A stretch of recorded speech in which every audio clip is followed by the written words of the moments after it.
All right, so good afternoon and welcome to Train 'em Up Tuesdays. My name is Cynthia D. Williams. I'm the immediate past district director. And one of the things I did was ask the trio, how can I help? How can I best serve and help the district going into this year, going into next year? And because I am the chair of the DLC, which is the District Leadership Committee, one of the things they said is just try to help build a bench, if you will. And I said BENCH. So build a bench there where we can kind of school and teach and learn and just get everybody prepared for what's next without being thrown in to the woods, as they say, to be able to step in and have the knowledge or the comfortability of the knowledge of what to do as opposed to learning on the fly. Does that make sense? So with that said, I said, well, how about if I can kind of get a group, if you can send out the marketing, the messaging, and let your corporate offices especially know that I'm noontime, I'm gonna do a lunch and learn and call them Train 'em Up Tuesdays. And the people that I'm looking for are the already leaders or past leaders or club presidents and club DPEs, because those are the people who are looking for the next step. So that's how I started it off last week, and I'm starting off again just to kind of give you an overview of why we're having this call. In addition to that, I'm going to do a slide deck. I'm going to pull it up and share my screen now. And what I'm going to do is go ahead and do a real quick recap of what we did last week on the very first Tuesday of Train 'em Up Tuesday. I just need to move this so I can see. Okay. Here we go. All righty. So we started with what I just shared. I'm going to open up. And of course, we're right now at the 16th of November, but I'm just going to backtrack a little bit. In a moment. Here we are. So on the 9th, just to catch up and do a little recap of what we talked about, we started off with our agenda. This whole agenda is going to talk about what's going to go through all 4 Tuesdays. We're going to take a deep dive. We're going to take a deep dive and learn the nuts and the bolts of the district team. We're going to learn from what's expected of them from Toastmasters International and also from the district membership. From there all the way to the governing documents and any resources they may have. So that's what we're going to do throughout these next Tuesdays, all the Tuesdays of Train 'em Up. We are going to take a deep dive into district management, the district structure, the leader roles, the responsibilities of the district as a whole, and then the events and recognition as well. Wanted to take a deeper dive at the end with that to show where you play a part, not you just the leader, but you as a member in the district. So that was our agenda, and you'll see that throughout the presentation. Last week, what we did is I had the membership, everyone who jumped on the call last week, it was, again, this is very interactive. I've tried to make it interactive. It's not real formal, but what I asked them is, how do they define leadership? How do you define leadership? So everybody gave some feedback. I did put up the club mission, and I asked for them to pull, what's the one word or phrase that jumped out at them? That stood out and spoke leadership to them. A lot of people picked empowered. They like to empower others. So that was some of the things we went over. Again, I asked them, continue to define leadership, but I actually put up the district membership mission and asked them, what's the difference between the two? Like they gave some feedback. And then we went on to, I said, well, here are some others. Definition of leadership from Ralph Smetley. The well-balanced, intelligent speaker is the natural leader in any group in which he's a part of. Some more definitions of leadership I shared. I love this one. There are leaders and there are those who lead. Leaders hold a position of power or influence, but those who lead inspire us. So just gave them a few definitions of leadership, in addition to what they shared on the call. Also, we touched on this. I asked them if they can identify with any of these following statements. So I had them take a moment to go over it, see what they identified with, and spill out one of them, share with everyone one of them that really stood out them, and we expanded on it a little bit. But my all in all here was to say, if you identify with any of these, then you are a leader. I mean, you have the attributes of a leader. We went on to talk about the benefits of leadership. My main thing is to motivate, coach teams, delegate tasks, but mainly to grow others, be others minded and grow. So we talked about the benefits. Again, the whole call, and as you see, when we go into today's spiel, it's going to be very interactive. Then we talked about leadership management. I'm going to touch on this when we go into the next, our talk today. But one of the things I want to ask you guys, and I'm going to let you think about it now. When we get to it, you can respond. But this is the role. We're going to talk about the roles and the appropriate procedures within the roles. We talked about the term of district leadership, which is the 1st of July up until the following June, 30 June. But my question to you is, what is the significance of after 1 September of your district leadership year? So just think about that. We're going to come back to it, but we touched on that. And then I gave them some resources when it came to governing documents. We touched on a little bit of stuff in that. We also talked about the atmosphere of learning, making sure we have the right atmosphere in learning, how to make sure we position ourselves. Because a lot of people, I give you an example. I tell them it's not a Facebook world. Because on Facebook, everybody sees the end result. And it's always beautiful and hunky and dandy, but nobody sees the process. So in that process, in this atmosphere of learning, we want to always make sure we are putting our best foot forward, because people are looking in to see the end result. But let them see the process as well. District mission we went over, and the distinguished program we just touched on that, but we also talked about in district leadership, your successor, how to prepare your successor. Then we went into the district structure. So I'm going to peruse over this. I showed them the map to the service of Toastmasters, to the members. So again, if we don't have the members, we don't have a club. If we don't have the club, we can't go anywhere else. But the member is the foundation. This is where we started. So I wanted to make sure everyone was familiar with this. And back before the slide, before we talked about resources, and this is in one of the resources that everyone should have. And Ekta, we share with her as well, that on the club level, it's the club leader handbook, and at the district level, it's the district leader handbook. These are what I've always called, in anything that I did as leadership, was my Bibles for Toastmasters. Everything you ask is there. Every question or scenario that you can possibly think of or go through is in those two books, whether you're dealing with the club or at the district level. And then my second method is always go to the search box of Toastmasters International, because anything you put in there, from the smallest word to the biggest phrase, something will pop up and you can get your answer from that. But here the structure, and Marie's coming in, great.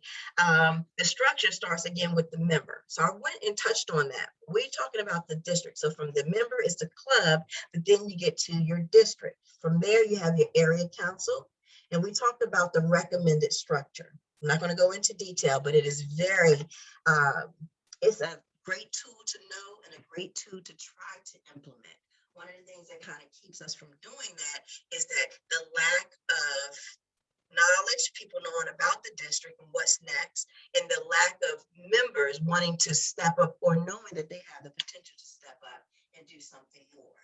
So we'll get into, you can again, check out the recording. We went into depth with that. But again, just like they have the area council recommended structure, and I want you to notice that assistant area program director, the assistant area director, club growth, the assistant, that's the part that we don't really see and haven't seen played out, but that is the recommended structure.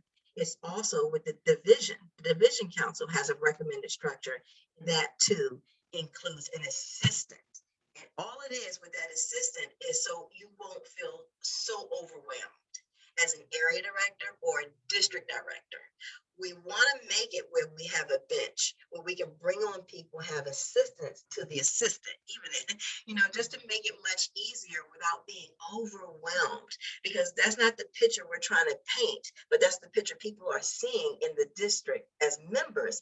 And another reason why people are not stepping up, or we find it challenging for people to step up. And then I ended with, I believe, this one which is the district council. And just what I wanted to show the structure here was how everyone from area up plays a role in the district executive committee, which makes up the district council. So again, wanted to show the structure. We went over that. Then we ended with, oh, my slides don't want to move anymore. Came to this day. So that's a real quick recap of last week, Tuesday. But again, we did record it like we're recording today. It's going to be posted on the District 18 website. I don't know if they're going to do them individually or they're going to do them grouping. I'll get that information from Kathleen and or Ben. But that's what Train 'em Up Tuesday last week, the 9th, was about. Now let's dive into this week. This week, the district leadership roles and responsibility. Again, it's a deep dive into this. And what I want to do is actually go into those roles and responsibility. But again, I want it to be interactive and I want to speak to it in a very practical way. A lot of times we get a high level overview of what it is that the role is, and it's just a lot of things are shunned, but I'm going to talk about things to consider at the end, which is going to make it really, it's going to bring it home to everybody. It's going to bring it and understand, yeah, I do need to talk with XYZ or figure this or all of that. So we'll get into it. So let's proceed. Again, we talked about the nuts and the bolts. We're going to do that the same. One of the things I wanted to say here is we are going to dive in so much because I want you to know about the leadership and the roles and the responsibilities of a district leader in any realm, whether it's an area director, division director, or even the district trio, and then all of the other roles we have, because a lot of people don't know when we talk district leadership, that means the finance manager, that means the the public relations manager, and the administrative assistant. Kathy Lovemore is administrative assistant. So again, we have several teammates.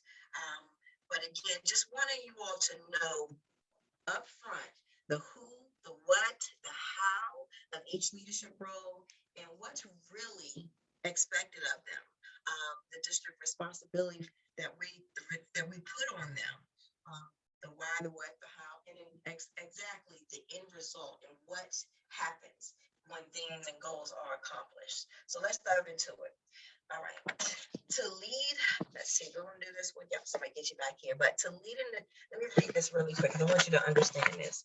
To lead your team effectively, you must understand your role within the organization as a district leader.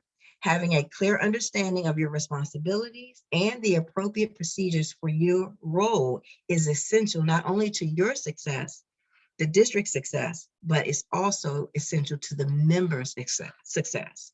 Once you know your responsibility, you can work cohesively with your team, your teammates, and your fellow district leaders.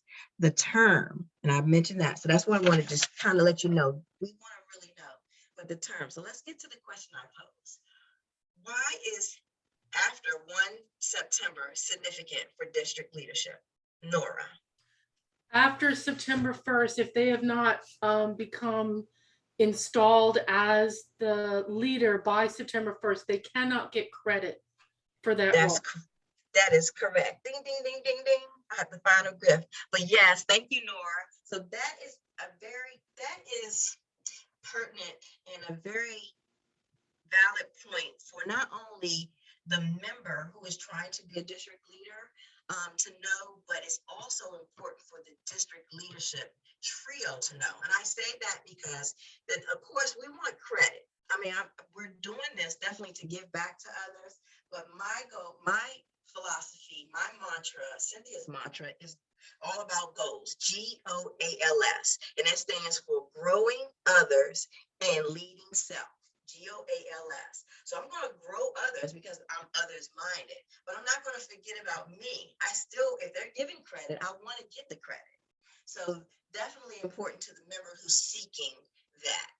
But for the district leadership, the trio, it's important for them to know because they have to put those names in and submit it to Toastmasters International so that member can get credit. And they need to know that in addition to when they're doing their interviews in June, July, and August, if someone isn't a good fit and already giving you pushback and saying, hey, may or may not. You want to be able to get them out and get somebody to replace them so that person who's replacing them can get that credit. Nora, you have your hand raised? Yeah, I just wanted to add to that is I know we've had some people join us as district leaders from outside our district. Another important fact is they must be a member of a club in good standing in the district that they're serving as a leader. That was actually really critical for some of my fellow area directors in my division because they're from India. And we had to get them into a club. They actually joined my club. They had to be in a club by September 1st. Otherwise, it wouldn't matter. Excellent point. So something to remember, if you're recruiting from outside your district, then you need to make sure that little box is checked as well. Exactly. Nora, thank you for that, because that's one of the things that the trio, Kathleen and Ben, definitely put out there, make sure they were aware of that. So great point, and thank you for bringing that up because I did not have that on my checklist to mention. So thanks, Nora. Yes, but after September 1st, well, September 1st is a very pivotal date when it comes to district leadership. Please, please, please, if we're moving into this, we are looking for others to just listen in and consider district leadership. But we want to, again, be practical and share with them all the ups and downs, and that's one of them. All right, thank you. Good answer, Nora. Let's move forward, see what else we have. All right, so let's dive into some of the leadership roles.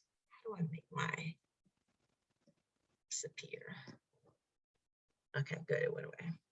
All righty, so one of the things I wanted to talk about is an area director. Again, this is going to be an open dialogue, and it's going to be that throughout the entire Tuesdays, Train Them Up Tuesdays. Here are some of the benefits, the responsibilities, and the requirement. But I do want to read the requirement first, then we'll jump into it. At the time of taking office, the area director must have served at least 6 consecutive months as a member of the district council. So let me throw it out there. Who and what is the district council? Anyone? Or a member of a district council? What can you be as a role? What role could you have as a district council? You could be a president or VPE. Yes, you can be a club president or a club VP. You're part of the council. The council for a district council. So again, I mentioned earlier that the council structure, and I said that the recommended structure. So it would be any of the it'd be any of the district leaders in addition to the club president or the club VPE. So so that means if you were VPE for 6 months, you can then go and try for an area director. So well done, well said. So let me just share a little bit about the area director. You serve as the district liaison between the district and the clubs. The district and the clubs. So you're that voice in between the district and clubs. You talk with the members of the clubs and you relay information that's coming from the district and make sure they are in the know, if you will. The district area director, the district area director is that boots on the ground. That's what I like to call them. Toastmasters International recommends that district directors appoint the area directors. And that's what we do in District 18. The area directors are appointed, not elected by the membership. Let's see what we got here. Cynthia, we're losing you a little bit on Oh. it's kind of going in and out just a little bit. And you know I'm too antsy to sit still. I'm trying to I sit know. still, did I get back in? Am I better? Yeah. Okay, so let's look at some of the benefits. So when you got a chance to look at the screen while I was just kind of give you an overview of what the area director and the responsibilities are, let's look at some of the benefits. We see here on the list, can you think of anything else that's a benefit to being an area director that's not on the list? I can. Okay. So one of the things that I benefited from was getting to understand the different types of groups, meaning corporate versus community, because I came from a corporate environment and had no idea that there was a big world of Toastmasters out there. And when I had the courage to step through that door and say, I'll do it, crazily enough, and it turned out to be the best thing that I've done in Toastmasters, because I was able to network with so many different people and learn about the differences between the different clubs, the different areas, what they did, which then enhanced not only my confidence, but every time I turned around, I was giving a speech. I went through levels, lickety split. And what's interesting is going to another group and as an area director and giving a speech thinking, oh, I can do this. Of course, I was very nervous, but getting additional feedback for my speeches for things that I was doing at my home club that nobody would say a word about. Yeah. And then going to these other clubs, they were, Kathleen, I heard this, I heard this. Really? Wow. So that helped me gain that additional confidence in being able to do my position and being able to move forward. And that catapulted me in leadership. So I'm kind of crisscrossing with what you do have there, but that was phenomenal. Absolutely phenomenal. I could not have done that anywhere else. Nice. So before I call on Kathy, who has her hand up, just can you give us one differences between the corporate and the community that you saw when you went out there as an area director? The mindset. The mindset of the individuals is different. Those that are in the corporate clubs think that, well, this is something that I'm doing as a part of my job versus doing this for myself and being able to take my communication and leadership to a whole other level. So I even pigeonholed myself without even knowing what I was doing by being in the corporate club. And once I realized that there was a whole big world out there and there were all sorts of things I could get involved with, I never looked back. But the mindset of the individuals and the mindset of the officers made it a whole different experience, honestly. And as an area director, Kathleen, how can you take that knowledge that the mindset is different for those two as an area director going to your other clubs? How great is that? How can you share with them, man, I had this epiphany, right?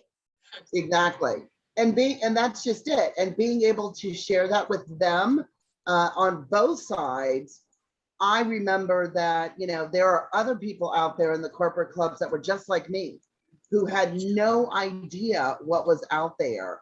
And my club wasn't supporting me going outside, right? They, you know, oh yes, that's out there. Sure, you could do that. What? No, you should be supporting me to go out there and then bring these things back even to a corporate club. So the mindset needs to shift a little bit because it's not work. Okay, and that concept of work, oh, one more thing I've got to do. I have so much on my plate. That's not what it's about. It's about personal growth.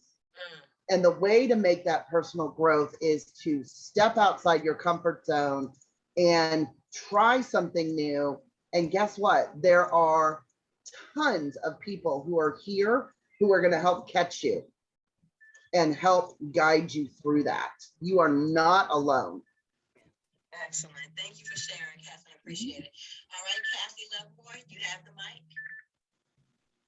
For me as an area director, when I was area director, I agree with everything here and what Kathleen said, but one of the things that I learned was tips on how different clubs run their meetings.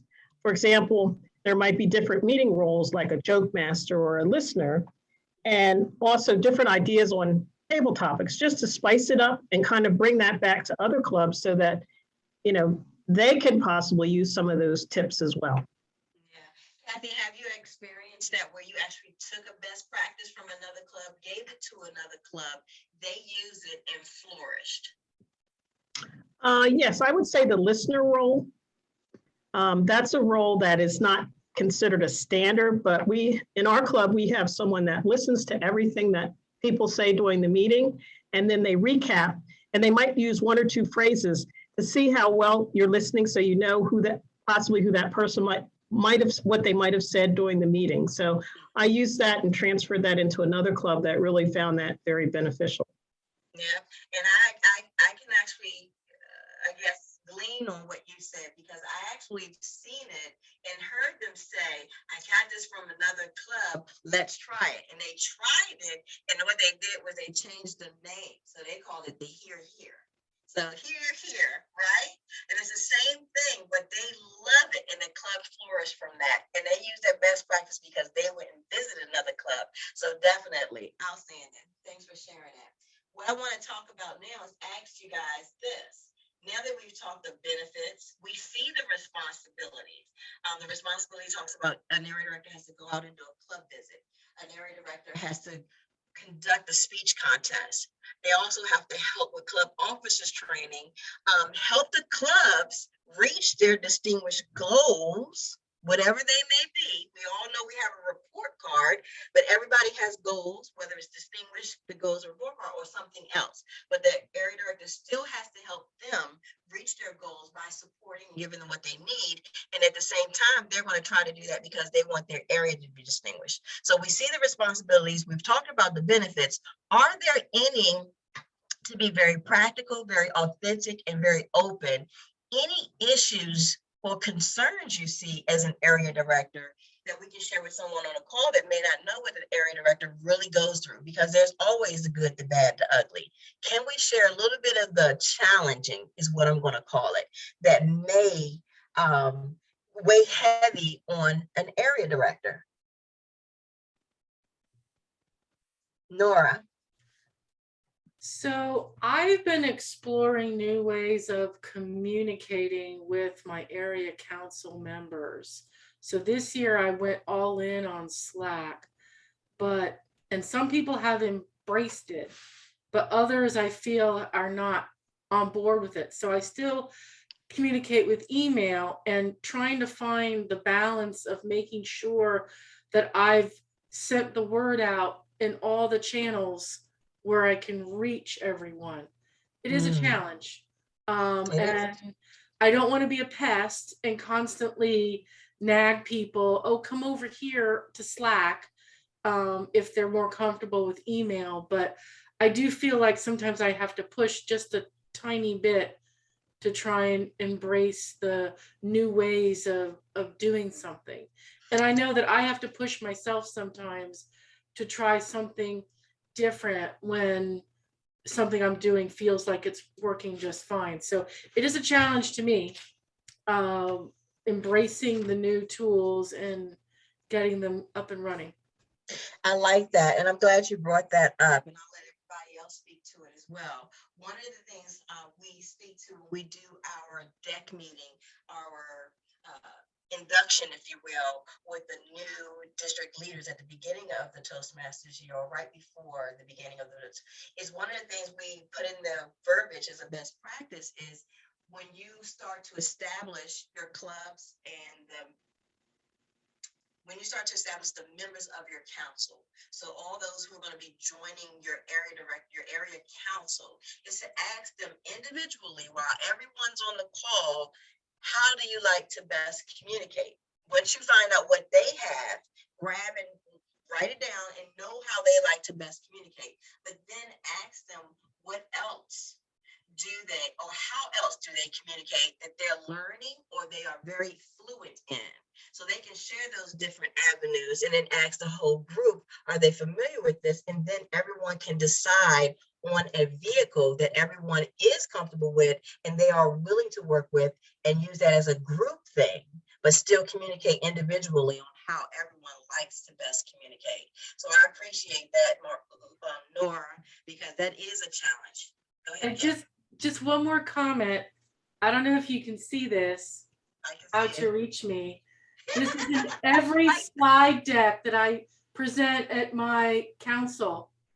So I always show that there. I've got 4 different ways to reach me, at least. I think there's a 5th one on there somewhere. But yeah, I put together a slide deck for every council meeting I do, and that's always in there. So everyone knows how to reach me. I probably need to work a little bit better at making sure I understand how to reach every one of them. But I did put it in my area success plan. I think there's a spot in there for how will the members communicate, just like with your club success plan. So I think Slack is listed in there. So I got it in there. Anyway, sorry. I've totally embraced Slack. I just can't stop talking about it. So I'll shut up now. Awesome. It's new to me, and I just learned Slack too. So thank you guys for welcoming me in the group. Excellent. So good. I just wanted to get a little feedback, because again, we want to be very practical on this call, on these calls, to make sure those who are considering the next step really know that there is, as I will always say, that this is a very rewarding. It's challenging, but it's rewarding. So this, it's not going to be all, as Ben says, rainbows and unicorns. All right, so let's press forward to the next, which is the division director. Division director, again, some benefits are listed here. Responsibilities are listed there. I want to read the requirement. At the time of taking office, the division director must have served at least 6 consecutive months as a member of the district council. Same requirement, but here it is. One of the things that's a little different from the area director is they could have very well been an area director. That's part of the district council as well. So a VPE, a president of a club, an area director makes them eligible if they did 6 consecutive months to be a division director as well. A lot of questions come in and say, hey, I was a president and I was a VPE, so I did the council, but I wasn't an area director, but they don't have a division director, a person to step up for division director. Can I do the job? Yes, you still qualify, because you meet the requirements. One of the things I like to say, and again, this is Cynthia speaking, is that I'm a step ladder girl. I go from every step. I make sure I hit every step. I don't skip 2 steps and go.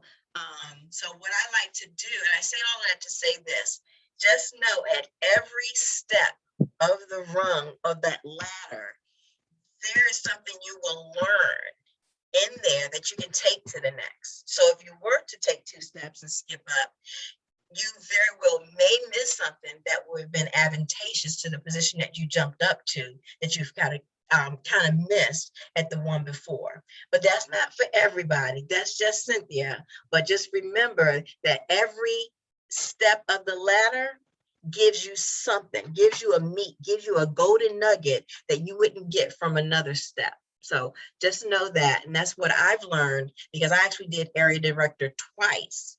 And I even saw something else I didn't see the first time around, but I didn't see it either time.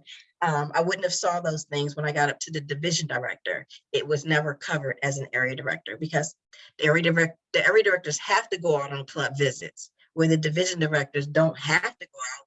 We actually encourage it, but it's not a must. That's the part of the area director. So keep that in mind. All righty, I'm going to see if I want to say anything like a high overview of the division director. The division director, as a division, your job is to lead and support the division through supervision and support of the area directors. So a lot of times I know when we were going, I'm gonna open this up. Let me open my screen back up because I'm gonna open it up to you guys. But a lot of times when we were going through the having meetings, whether it was the trio and the division directors or the trio and the area directors, whatever the case may be, a lot of times we talked about the messages and getting down to who it needs to get to. How do we get the message down to the members? It seems like it's not getting there. But I know I was a stickler. I was relaxed at sometimes, but I was pretty adamant about saying, hey, division directors, I'm telling you, I want you to filter it to your area directors. And they was like, well, can I just go to the member? But then how is that helping your area directors hone up on their responsibilities to delegate, to inform, to support? So let's talk about that as a division director. Again, several of the division directors wanted to go beyond their area directors because they felt like the area directors were not giving the communication down to the club members, and the club members just was not in the know. What are some ways we can combat that stigma, if you will? How can we help? And do you think that having that hierarchy ladder and being able to filter the information down the correct way is a hindrance more than a help? Kathleen, jump in. So one of the things that I'm noticing is still trying to do the same type of model of having that information trickle down. It's interesting that a huge part of our membership will not attend something unless they get a personal invitation. So not all the members are getting that information when things are supposed to trickle down. They get that information when they see something coming out from like Constant Contact that says, hey, did you know about this? Sign up and register, because they're not necessarily on social media. They're not necessarily picking up on Slack. They're not looking at the website on a regular basis. We're not getting their heads to turn in that respect. And their clubs, their officers are not giving them that information. So there's a huge loophole there that I think we're missing. And it just might be that, we need to have additional communications throughout the month, not directly disseminating from the division and area directors, but from the district itself, to let people know of some things that are going on. It's just a thought. It's just something I've seen here of late that, when I've had people ask me about certain things, they're like, I never heard about that. And I'm like, well, it's here, and here. And they're not on any of those. So we still have that disconnect between, I want to say, generations as to how they get that information. So just something to consider. That's good. That's good. That's a good wake up call to know that if you didn't know. Anyone else? Any feedback on, do you think that hierarchy, where it comes from the district to the division to the area down to the club, is a hindrance or helpful? Janet? I think it's helpful. I mean, that's just me. I'm a VPE, and I'm always out on the website. I'm looking at things. I'm on social media, and I just signed up for Slack, so I'm working on that. But I'm always sending stuff out. I know I'm always sending stuff out to my officers and to the members. They're join a meeting, join an open house, something like that. And my president is really good about doing that. But I mean, there's only so much information you can send to people, and we're a corporate club. So, and I'm using people's work email addresses. I don't want to bog their emails down with constant messages. So like I said, there's only so much that we can do. And I think you're at the club level, having officers who are kind of in the know and interested in the position who are working with the area directors and then the division directors. That is so important. I'm in my second term as VPE. I would love to continue, but I got an email from Ben the other day, said, oh, do you want to apply for area director? And I know. So anyway, so I'm glad I'm here today. I'm glad you're on this call then. Yeah, definitely take in what. It's perfect. I'm taking notes. I'm taking notes, honey. So anyway, unfortunately, I'm gonna have to jump off. I have another meeting that I have to prepare for, but I'll look back at the recording and try to sign up for another one. Excellent. All right. Well, thanks for chiming in. Great to see you. All right. Good to see you guys Kathy, too. See you soon. Kathy. You're All up. right. I think because we're dealing with different generations, we have to think of all the avenues of communication from the top down to the bottom. One of the things that I do as administrator manager, I have meeting minutes, but I also have action chart that I always put in the body of the email. When we have the meeting with the division directors, I copy all the area directors because sometimes I know that some of the division directors may not be able to provide that timely information. We also have to think of those individuals that are in social media. So when we ever have an event or something that we want them to know, you have to think of Facebook, you have to think of Twitter, you have to think of Instagram, you have to think of emails, you have to think of your website. It has to be a blast for all those avenues, in my opinion, of communication. And that has to be well coordinated as well. Yeah, I like that. And I wrote down what you said when you said you take your action items of your one council and you include all. That's huge. And I wasn't doing that. So that's a good nugget for me to take away. So thank you for that. But yeah, that's huge. That is so huge. So now I can hold everybody accountable because everybody received the action items. And it's also being transparent as well. Mm-hmm. Yeah, that is true. Excellent, excellent. Nora, you're up.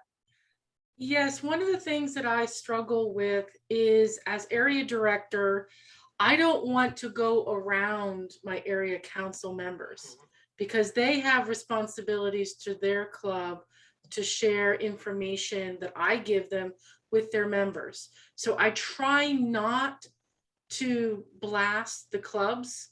I send things to my council members and I say, please share this information with your club.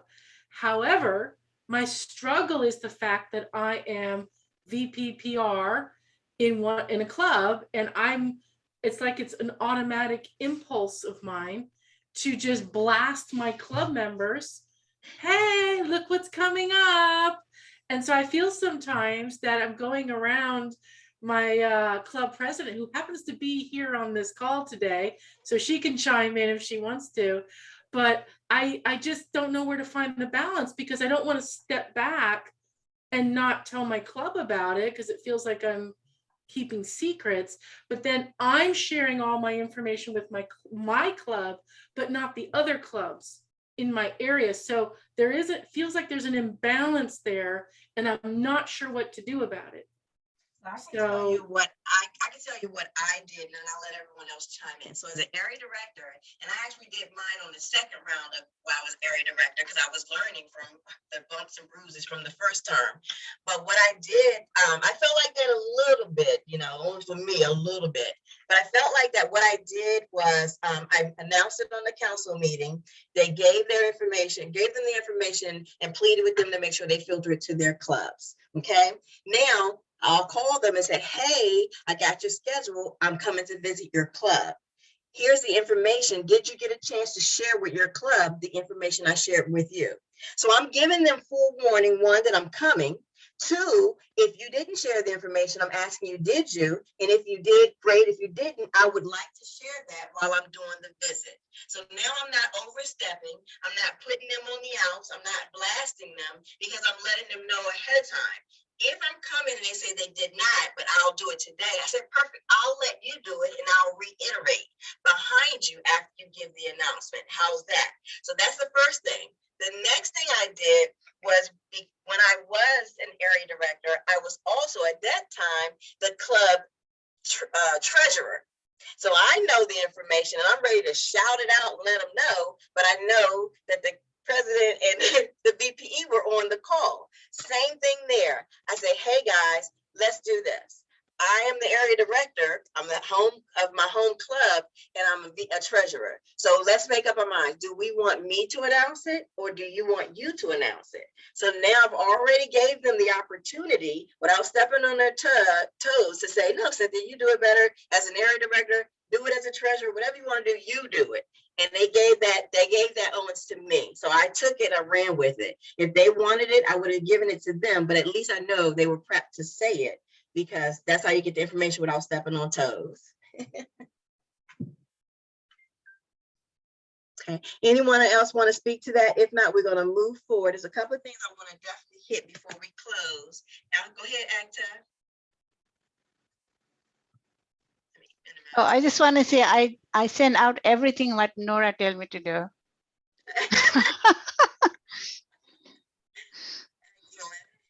Okay, so the next one, you guys, is the club growth director. So the next three are the trio.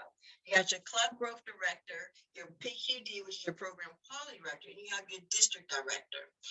In the district, these are your three rankings. So your club growth director is your third ranking member of the DEC. So you may hear the DEC, which is the DEC District Executive Committee. Part of the District Executive Committee and Council. But one of the things about the Club Growth Director, let's read the requirement. At the time of taking office, the Club Growth Director must have served at least 6 consecutive months as a club president and at least 12, a whole year, as a program quality director, division director, district director, area director. Did I say it right? Program quality, division, and area director. So you had to have done one of those for a year in order to be a club growth director. Again, at every level, there's something to learn. When you get to club growth director, the main thing you want to know about this, I always say the main thing is the main thing, is club growth director is just what it is. They are out there, their whole being is to grow clubs. And it doesn't mean new clubs only, it also means to grow existing clubs. So that's the main thing about a club growth director. They want to be in the know about marketing, about development skills. They want to be in the know about how to coordinate and to coordinate and to get together. I'm trying to say it, commemorate.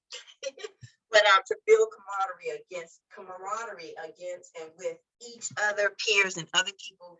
They have to be the face of the district to be able to grow the district. And again, that's within clubs that already exist and bring in new clubs from organizations that may need this in their organization and or in their social surroundings. Any questions about club growth? We're going to go deeper, but I just wanted to get that what it is about off the top. Let's talk about program quality director. When we talk about program quality director, again, it's the second ranking member of the DEC, the District Executive Committee. If you raise your hand, I'm sorry, I actually put the, and we'll go back. I'm gonna stop, I'll go through these, we'll go back. I actually took the box off so I could see the screen. That's why I couldn't see you. But at the time of taking office, a program quality director must have served at least 6 consecutive months as a club president, or at least a year as a program quality director, club growth, division, or area director. Now there, what I like to kind of mimic it down to for a program quality director, think of it like this. They are an event planner, meaning they have to take care of education, training, and the conference. Those are their 3 main topics when it comes to the district. They want to also just make sure they can put together a program. They want to put a plan together, and they want to be able to follow a plan. That includes budget, so finance, human resources, everything. Same thing with training, and same thing with a conference. They want to be able to plan, to budget, and to put in order, and then to see it come to pass, meaning they need to find out their who, their what, their why, and when everything can be done. But again, just think of a program quality director as an event planner. I'm gonna go to the district director, and then we're gonna circle back and take questions and feedback. The district director administers and oversees. The district director is the visionary. That's the person that's going to put things in place because they're going to come up with a theme, and that theme is going to drive them through the year.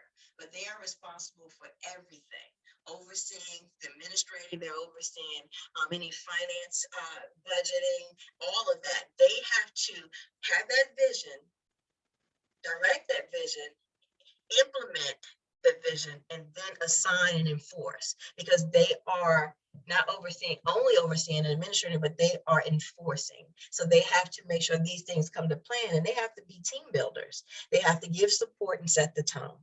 All right, so with that, again, the requirement for them that of taking the office, they have to serve 6 consecutive months as a club president, and at least 12 a year again as a program quality director, club growth director, or division director, or a combination thereof.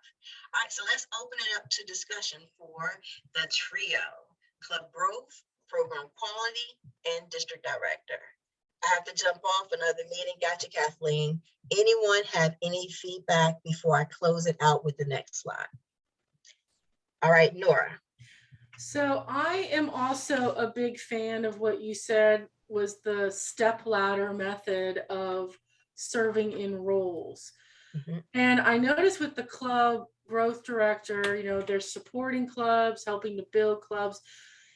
I was thinking, I mean, this is just me supposing someday I do this, but I was really interested in being a club coach or a mentor. And I was thinking that would be an ideal predecessor step, if you will, before serving as club growth director. Would you agree with that or think that's a good approach? I agree, but I actually can expand on it a little bit more. I'm actually going to go back to this slide here. So in addition to your coach or mentor, whether it's a coach of an individual member or a coach of a club, an entire club, and the third one is a coach of a new club, a mentor of a new club, a mentor to an existing club, or a mentor to an individual. Those are all great prerequisites to a club growth director. But don't forget about this. I mentioned earlier, and again, you weren't on last week's call, but the recommended structure. You have an assistant area director, program quality. You have an assistant area director, club growth. These are another prerequisite, if you will, step to being a club growth director. So it's so many things as a district leader. We have so many opportunities, so many gamuts, so many different facets we can take in order to prep ourselves for the next without actually being in the next. But the assistant area director, club growth, is going to assist that area director by speaking directly with the club growth director to see what the club growth director is challenging the area to do. So now you have that liaison, you have that person that's in there to be able to soften the blow and kind of take some of the work off of the area director, and they have their certain focal point, and that's club growth. Existing, new, existing and or new.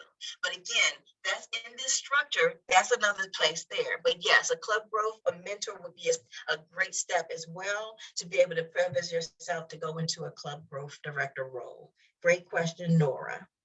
It's so many different things because there's so many tools or subcommittees, if you will, that the club growth director can form, that you can play a part in any one of those that will set you up for a great step into a club growth director role. I love that question. Thank you. And I hope I answered yours. Anyone else? Okay, so let me share with you guys, this is what I want to close with, because I know I'm over time by 2 minutes already. I want to share this slide here. And what it says is things to consider. One of the things I'm a very big proponent on is I need for everybody to come into a role with open eyes. I am a reader, so I want people to read or at least skim. But if you can't read or skim, three things I want you to consider is your family, your work, and your availability.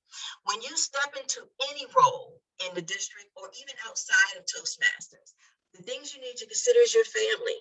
Talk to your significant other, your spouse, your children, and your parents. Because in my household, it's my mom. And I don't want whatever I do outside of here take away from what we have. Or if she needs more, I need to make sure I'm there for her. So I need for you all to consider family. For those who may be thinking about moving to the next level, keep these things in mind. Because again, your significant other, your spouse, your children, and your parents play a role in your life as well as Toastmasters. Does that make sense?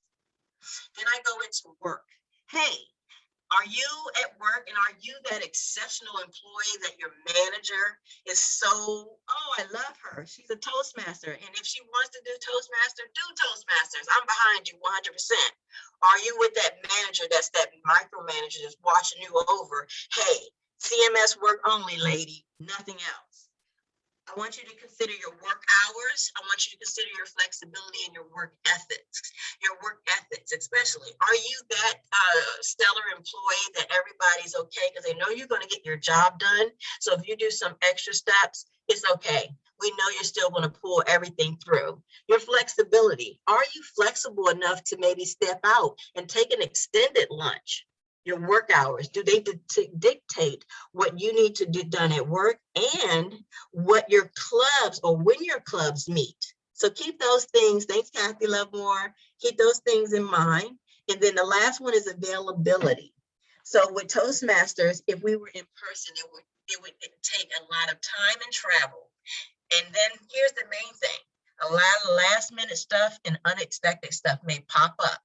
Are you flexible enough to be able to help, or do you have a great resource team enough to be able to assist you to tackle the unexpected and the last minute things that may involve time and travel? So that's where I want to stop there. I do want to ask, are any questions for those who are remaining or feedback? Hopefully I didn't go out. Nora, you're up. I'm always asking, I'm sorry, I'm always asking. I love it. No, that's fine. So in reference to those various assistant roles at the area and division level, I went looking for like lists of responsibilities or descriptions. I don't recall finding it. Is there any resource available for those? Right now, because I did it a little bit, I can be a resource and tell you what I did and share with you what I had made up. But I haven't seen anything either. But I do know that District 13, which is in Pennsylvania, they are very avid about doing this, and I can get it from Elizabeth. Okay. She has it. They have it listed out. They put it together, and it makes sense. So I'll get everyone that information.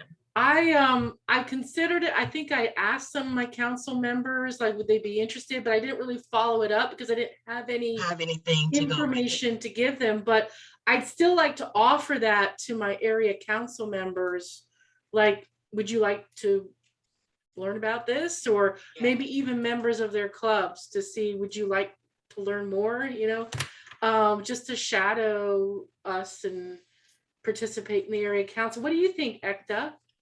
Do you think anyone in your club might be interested in learning more about area leadership through one of those roles, either as area secretary or area director club growth or area director program quality? I mean, no obligation. It's just if anyone that you think is interested in maybe being an area director or some other district leader, this would be an opportunity to just kind of learn some things. I don't know. I'm trying to help too. I want to help. I am. I'm interested. Yeah, you don't have to go anywhere. I am. Okay, there you go. So, but I can. So which one of those roles would you like, Ekta? I can name you immediately because the area director can name these. This is what I found out. I'm interested in area director or any of these looks good to me. Okay. Yeah. I will take opportunity, Sure. Yeah. If you want, I could I don't know, maybe club growth, because we lost a club or two in our area. So, but and I just want to make sure our clubs are strong, This would be cool. Yeah. Go ahead, Hector. Yeah, I can still ask my officers or members, I mean, but I'm interested. right. I'm going to send out another email if I haven't already done so. I keep forgetting. Just asking who's interested in district leadership.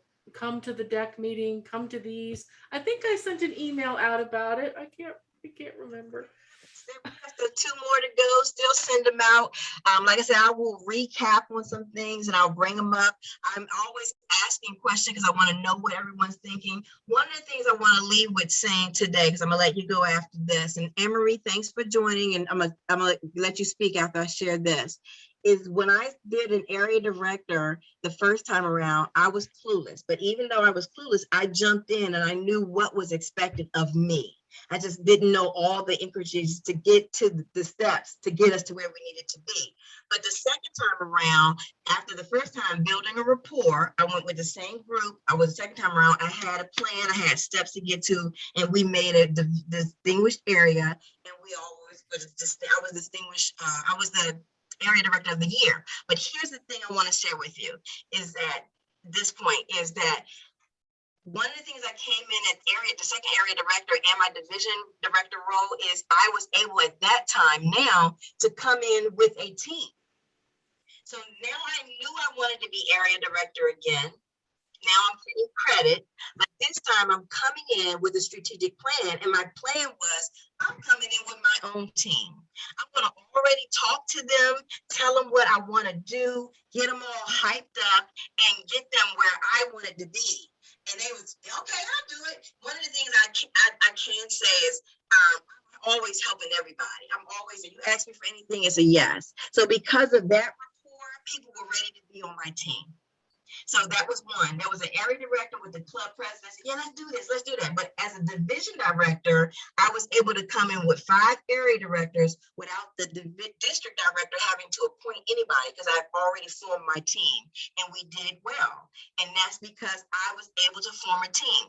I didn't know about the assistant too, but I did know about the area directors. So if I had another year as a division director, I would have built 10 people instead of 5 people. Does that make sense? I say all of that to say, if you're thinking about it, already formulate in your head some of the people you've already been around that you think would be great teammates, pump them up and bring them in with you and do a buddy system. And then they're going to be ready to start at their own bench to be able to step up to the next plate. Go ahead, Anne-Marie, you're up. Yes, thank you, everyone. My question is, in any of the area director or any of the position higher than the president of the local club, do someone have to be, will do that position full-time, part-time? And if it's part-time, do they have to be working, give hours during the day? What are the schedule like? So the division directors for the area directors, the area director role starts the district leadership. So as a club president and a club VP, you as a, let me start over. As an area director, you would have to have been a club president or a club VPE for a minimum of 6 months in order to be an area director. So that's the hierarchy there. So if you want to say someone's over, that's how you would look at it. So an area director would have had to been a president or a VPE in order to be an area director for 6 months. That makes sense?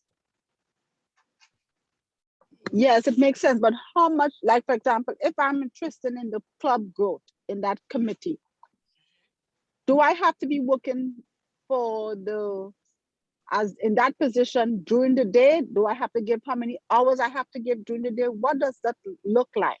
So the club growth director, just to give you an example for all of them, so that district is going to dictate your time. So a lot of times what you would do is kind of seek out a current club growth director, like Tennille Combs is the current, and ask her, hey, how many hours out of your day or how many hours out of the week or how many days of the week do you work on Toastmasters as a club growth director to give me some type of idea of how I would run for a club growth director. But keep in mind, you would have to have been a club president or vice president of education for at least 6 months. And then to be a club growth director, you would hold, yeah, just one of those two. And you would have to, club, yep. So you would have to have been, just like an area director, a club growth, you would have to have been a VPE or president for at least 6 months in order to be a club growth director. Yeah.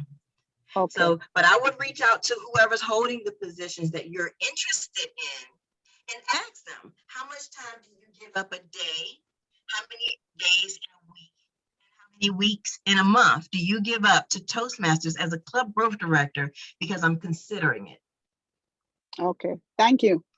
You're welcome. And I just broke one of the Zoom etiquette rules. Oh, no, see, I heard that last night on the call, This but is I am, funky. yeah, but I am a animal lover. So my cat and dog would jump up in here too, and I think we okay. Excellent. I'm going to stop sharing.